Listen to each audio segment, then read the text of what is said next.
एक बार की बात है, राजा अकबर और बीरबल दरबार में बैठे कुछ अहम मामलों पर चर्चा कर रहे थे। तभी बीरबल ने अकबर से कहा, मुझे लगता है कि ज़्यादातर पुरुष जोरू के गुलाम होते हैं और अपनी पत्नियों से डर कर रहते हैं। बीरबल की यह बात राजा को बिल्कुल भी पसंद नहीं आई। उन्होंने इस बात का विरोध किया। इस पर बीरबल भी अपनी बात मनवाने पर अड़े गए। उन्होंने राजा से कहा कि वे अपनी बात को सिद्ध कर सकते हैं, मगर इसके लिए राजा को प्रजा के बीच एक आदेश जारी करवाना होगा।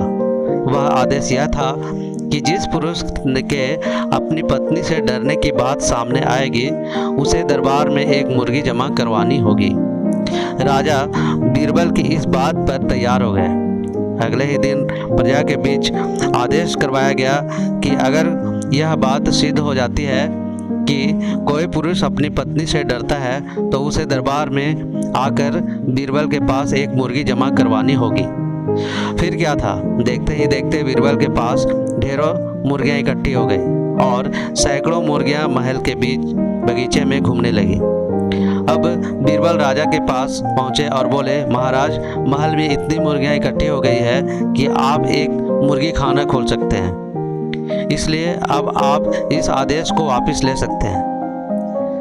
मगर महाराज ने इस बात को गंभीरता से नहीं लिया और महल में मुर्गियों की संख्या धीरे धीरे और भी ज़्यादा बढ़ने लगी।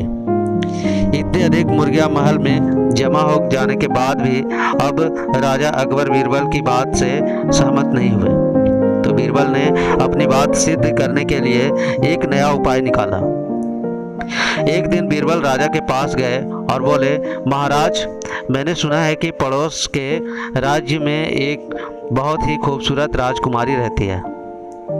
अगर आप चाहे तो क्या मैं आपका रिश्ता वहां पक्का कर सकता हूं?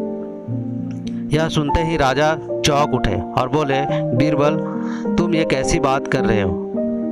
महल में पहले से ही 2 महारानियां मौजूद हैं। अगर उन्हें इस बात की भनक लगी तो मेरी खैर नहीं।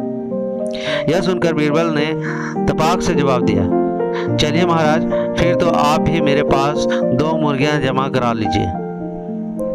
राजा बीरबल का ऐसा जवाब सुनकर शर्म गए और उन्होंने अपना आदेश उसी वक्त वापस ले लिया। कहानी से सीख। अकबर बीरबल की इस कहानी से हमें यह शिक्षा मिलती है कि बातों की चतुराई से हम किसी भी बात को मनवा सकते हैं। जरूरत है तो बस बीरबल की तरह चतुराई से अपना पक्ष रखने की। तो ये थी आज की कहानी, अकबर और बीरबल की कहानी। तो कैसी लगी अपने दोस्तों के साथ शेयर कीजिए और कमेंट में ज़रूर बताइए। मिलते हैं एक ऐसा ही नई कहानी के साथ, तब तक के लिए धन्यवाद।